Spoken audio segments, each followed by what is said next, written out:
Tamaulipas. Es el Tejano de nuevo, ya que el otro día echamos un cambiecito por ahí con Marcelo, pero estaba ahí comunicándome ahí contigo. Gusto en saludarte, mi amigo. Si me sigues copiando, me hablé, quedé hablando solo.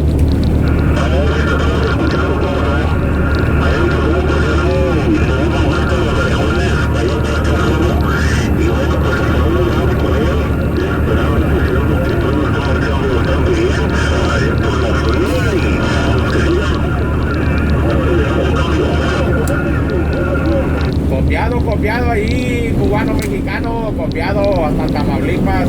Sí, está bien caliente, tú, para acá el clima está en los 90 y apenas es mediodía. Ya el Tejano está bien sudado. Cuenta, ¿cómo está el clima para allá, para Matamoros?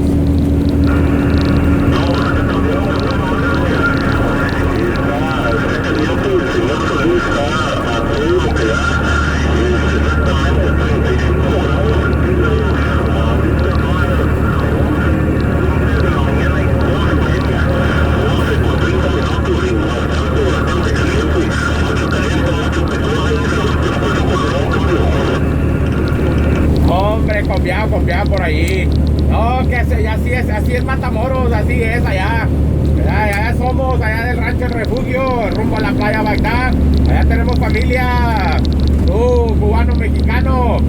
Y pues gusto saludarte, 73, mi amigo. Con todo el respeto merecido ahí, si tú ya me escuchas. Mucho gusto en saludarte. Ya que en 2 semanas, 3 semanas, a lo mejor vamos a andar por allá. Cubano mexicano, vamos a echarnos una vuelta allá para el valle y allí al área de Matamoros.